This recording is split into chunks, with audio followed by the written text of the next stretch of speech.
মাই dear students, দেখো এই ন্যারেশনটি কিন্তু 2023 সালে চিটাগং বোর্ডে এসেছিল। তো চলো আগে প্রশ্নটা পড়ে নিই। Change the form of narrative style by using indirect speeches. My dear students, narration কিন্তু একেবারেই কোনো জটিল টপিক না, কঠিন না। আসলে প্রয়োজন হচ্ছে কনসেন্ট্রেশন, তোমার মনোযোগটা দরকার। যদি তুমি মনোযোগী হও তাহলে এটা খুবই মজার একটা টপিক, ঠিক আছে? আর যদি মনোযোগী না হও তাহলে তুমি অনেক জ্ঞানী, আর জ্ঞানীদেরকে শেখানো সম্ভব নয়। রাইট? তো চলো শুরু করি আমরা। প্রথমে সুন্দরভাবে পড়ে বুঝে নিই কথোপকথন কাদের মধ্যে হচ্ছে। তো কি বলা হচ্ছে? What's your dream? তোমার স্বপ্ন কি? Do you have? তোমার কি আছে এনি ড্রিম, কোনো স্বপ্ন? এক্সড জায়েদ, জায়েদ জিজ্ঞাসা করলো। ইয়েস, জি হ্যাঁ, আই হ্যাভ এ ড্রিম, আমার একটি স্বপ্ন আছে। মাই ড্রিম ইজ, আমার স্বপ্ন হলো এ ফুল প্লেট অফ রাইস, এক প্লেট ভাত। সেড রবি, রবি বলল। সো মাই ডিয়ার স্টুডেন্টস, দেখো এখানে রবি এবং জায়েদ এই দুইজনের মধ্যে কথোপকথন হচ্ছে। তারপরে কি বলছে? কাম উইথ মি, আমার সাথে আসো। I am going to materialise, আমি বাস্তবায়ন করতে যাচ্ছি। ম্যাটেরিয়ালাইজ মানে হচ্ছে বাস্তবে রূপান্তর করা অথবা বাস্তবায়ন করা। তাহলে I am going to materialise, আমি বাস্তবায়ন করতে যাচ্ছি। ইউর ড্রিম, তোমার স্বপ্ন। হাউ কাইন্ড ইউ আর, আপনি কত দয়ালু। সেড রবি, রবি বলল। রাইট? তো এইভাবে সুন্দরভাবে পড়ে আমরা আগে বুঝে নিলাম যে কথোপকথন হচ্ছে জায়েদ এবং রবির মধ্যে। সো মাই ডিয়ার স্টুডেন্টস, এটাকে আমরা এখন সলভ করব। সলভ করার জন্য আমরা প্রথম স্লটে একটা নোট রাখছি, আর দ্বিতীয় নম্বরে অ্যান্সার রাখছি, যেন আমরা খুব চমৎকার ভাবে এই ন্যারেশনটাকে সলভ করতে সক্ষম হই। দেখো, প্রথম দুইটা বাক্যই কিন্তু ইন্টারোগেটিভ সেন্টেন্সে, এবং জায়েদ কিন্তু প্রশ্ন করছে। ঠিক আছে, কাকে প্রশ্ন করছে? রবিকে প্রশ্ন করছে। ইন্টারোগেটিভ সেন্টেন্স মানে কি? প্রশ্ন করা। তো ইন্টারোগেটিভ সেন্টেন্স ন্যারেশন পরিবর্তন করতে হলে মাই ডিয়ার স্টুডেন্টস, তোমাকে চারটা দিকে দৃষ্টি রাখতে হবে। সেটা কি? প্রথম পরিবর্তনটা হয় হচ্ছে রিপোর্টিং ভার্বের জায়গা। দ্বিতীয় পরিবর্তন হয় হচ্ছে ইনভার্টেড কমায়ের জায়গাতে। তৃতীয় নম্বর পরিবর্তন হয় হচ্ছে পার্সনের জায়গাতে। আর চতুর্থ নাম্বার যে পরিবর্তন, সেই পরিবর্তনটা কিন্তু ভার্বের জায়গা বা মেইন ভার্বের জায়গা। রাইট? এই চারটার বাইরে কিন্তু পরিবর্তন তেমন হয় না, বাট মেজর পরিবর্তন এই চারটা জায়গাতেই হয়ে থাকে। ঠিক আছে? সো আমরা তাহলে প্রথমে কি পাচ্ছি? What's your dream, do you have any dream? এক্সড জায়েদ। তাহলে জায়েদ জিজ্ঞেস করছে কাকে? রবিকে। তাহলে আমরা শুরু করতে পারি কিভাবে? জায়েদ, জায়েদ এক্সড রবি, জায়েদ রবিকে জিজ্ঞাসা করলো। আমরা রিপোর্টিং ভার্বের জায়গাটা পরিবর্তন করে ফেলে দিলাম। ওকে? এরপরে দেখো, ইন্টারগেটিভ সেন্টেন্স ইনভার্টেড কমা তুলে দিয়ে ডাব্লিউএস যদি অপরিবর্তিত থাকে তাহলে ডাব্লিউএস দিয়েই শুরু করতে হবে। সো ডাব্লিউএস এখানে হোয়াট আমরা দিয়ে দিলাম। ইন্টারগেটিভ সেন্টেন্সকে পরিবর্তন করার সময় অ্যাসার্টিভ করতে হয়। অ্যাসার্টিভ সেন্টেন্সের স্ট্রাকচার হচ্ছে subject plus verb plus extension. Right? তো দেখো এখানে সাবজেক্টটা কি? ইয়োর ড্রিম, এটা হচ্ছে সাবজেক্ট। Your dream. তো আমাদের 3 নম্বর পরিবর্তন কোথায় হবে?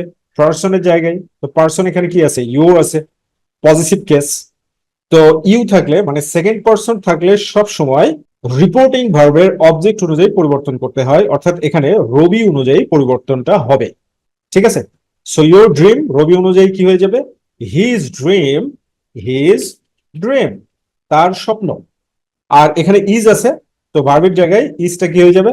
ওয়াজ হয়ে যাবে। কেন ওয়াজ হয়ে যাবে? কারণ হচ্ছে রিপোর্টিং ভার্ব পাস্ট টেন্সে থাকলে এম ইজ এর সমান ওয়াজ ওয়ার। রাইট? তুমি সঠিক কথা বলেছো। ঠিক আছে।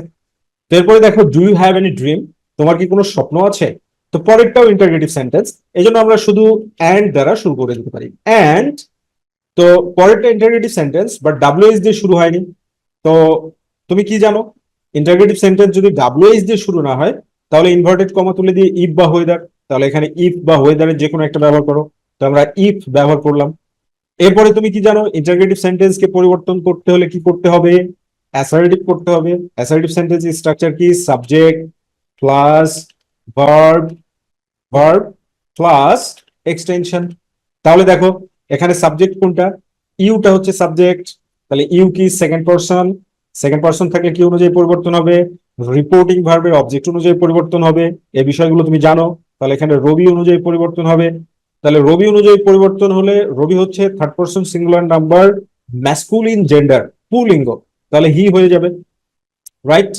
তাহলে হি, ইফ হি, এরপরে কি ভার্বের জায়গা, তো ডু ইউ হ্যাভ, তার মানে ডু দ্বারা শুরু হয়েছে, প্রেজেন্ট ইনডিফিনিট টেন্সে আছে। তো তুমি কি জানো, প্রেজেন্ট ইনডিফিনিট টেন্সে থাকলে পাস্ট ইনডিফিনিট করতে হবে, এজন্য হ্যাভটাকে আমরা ভার্বের জায়গায় হ্যাড যদি করে দিই তাহলে পাস্ট ইনফিনিট হয়ে যাচ্ছে। ইফ হি হ্যাড, তারপরে এক্সটেনশন কোনটা, এনি ড্রিম, তো এনি ড্রিমটা এখানে বসিয়ে দাও। If he had any dream, তার কি কোনো স্বপ্ন আছে? ঠিক আছে, তো দেখো চমৎকার ভাবে কিন্তু প্রথম সেন্টেন্স বা প্রথম অংশটা হয়ে গেল। এরপরে আমরা পরেরটাই চলে যাই।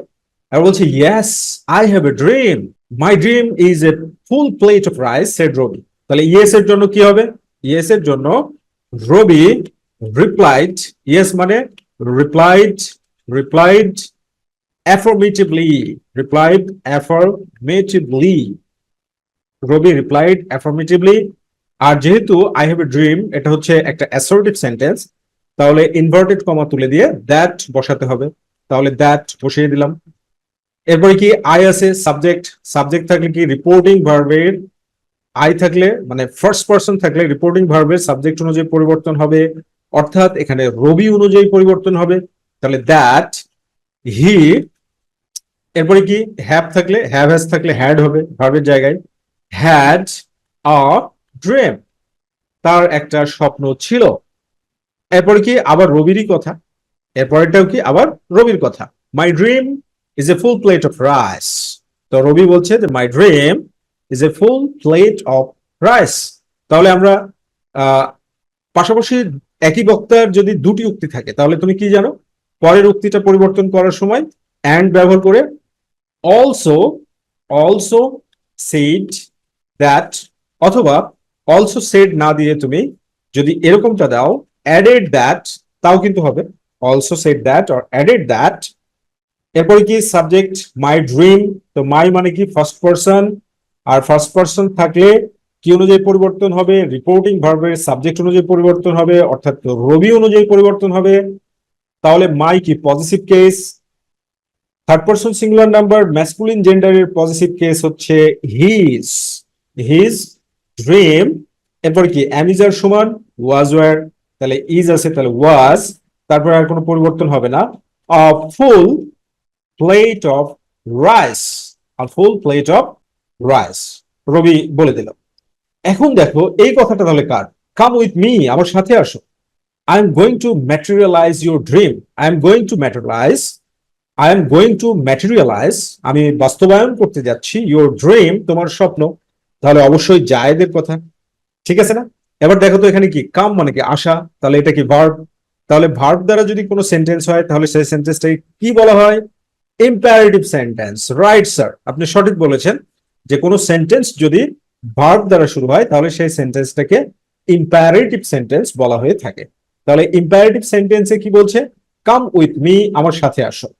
আচ্ছা দেখো তো এটা দ্বারা কি বোঝাচ্ছে, আদেশ বুঝাচ্ছে, অনুরোধ বুঝাচ্ছে, রিকোয়েস্ট বুঝাচ্ছে, কিছুই বুঝাচ্ছে না, ঠিক আছে না, শুধু ডাকতেছে আসো আমার সাথে আসো, ঠিক আছে না, এইভাবে এই আসো আমার সাথে আসো, তাহলে তো অনুরোধ বুঝাচ্ছে না, আবার এটা আদেশও হচ্ছে না।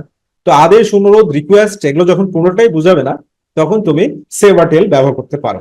তার মানে আমরা যদি এরকম বলি, জায়েদ, জায়েদ টোল্ড রবি, জায়েদ রবিকে বলল, আর ইম্পারেটিভ সেন্টেন্সে ইনভার্টেড কমা তুলে দিয়ে টু বসাতে হবে ভার্বের আগে, তাহলে টু কাম উইথ, এখানে কি আছে মি আছে, তো মি মানে কি ফার্স্ট পারসন, তো ফার্স্ট পারসন থাকলে কি হবে, রিপোর্টিং ভার্বের সাবজেক্ট অনুযায়ী পরিবর্তন হবে, অর্থাৎ জায়েদ অনুযায়ী পরিবর্তন হবে। তাহলে মিটা কি অবজেক্টিভ ফর্ম, তো জায়েদ কি third person singular number masculine gender মানে পুলিঙ্গ, তাহলে পুলিঙ্গের অবজেক্টিভ ফর্ম হচ্ছে হিম, কাম উইথ হিম, ঠিক আছে। তো এখন বিষয়টা কি যে জায়েদ রবিকে তার সাথে আসতে বলল, রাইট? এরপরে কি বলছে, I am going to materialise your dream, আমি তোমার স্বপ্ন বাস্তবায়ন করতে যাচ্ছি।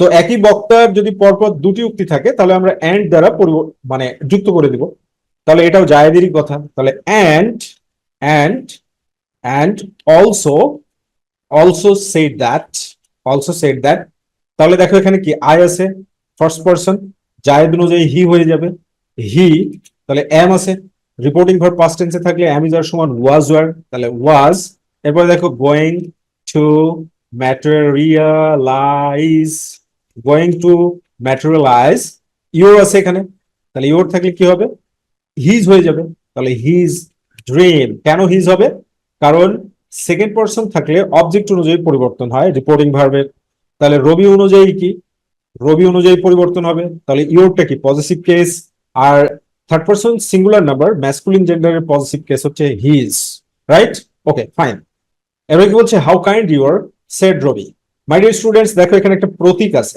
তাহলে এই সেন্টেন্সটা কোন প্রকারের সেন্টেন্স এক্সক্লেমেটরি সেন্টেন্স তাহলে এক্সক্লেমেটরি যদি সেন্টেন্স হয় তাহলে কি এক্সক্লেম করতে হবে মানে দাবি করতে হবে তাহলে দাবি করলে কি হবে হাউ কাইন্ড কত দয়ালু ইউ আর আপনি আপনি এত দয়ালু আপনি কতটা দয়ালু তাহলে এটা দ্বারা কি প্রকাশ পাচ্ছে সারপ্রাইজ এক্সক্লেম করছে কিন্তু এখানে মানে সারপ্রাইজই প্রকাশ করছে যে কত দয়ালু ঠিক আছে তাহলে সারপ্রাইজ প্রকাশ করলে কি হবে Rabi exclaimed exclaimed exclaimed with surprise exclaimed with surprise that inverted comma তুলে দিয়ে দ্যাট এবার এক্সক্লেমেটরি সেন্টেন্সটাকে কি করতে হবে অ্যাসার্টিভ করতে হবে আর অ্যাসার্টিভ সেন্টেন্সের স্ট্রাকচার কি subject plus verb plus extension fine তাহলে এখানে সাবজেক্টটা কি ইউ তাহলে ইউটা কি হবে সেকেন্ড পারসন মানে জায়েদ অনুযায়ী পরিবর্তন হবে আর জায়েদ অনুযায়ী পরিবর্তন হলে হি হয়ে যাবে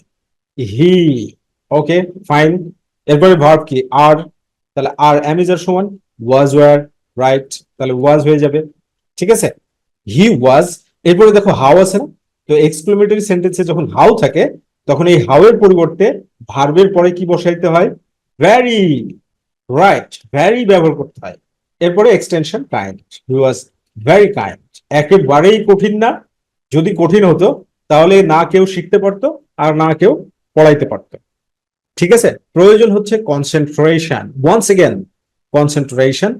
কনসেন্ট্রেশনটাই হচ্ছে মূল ব্যাপার ঠিক আছে thank you very much be happy and successful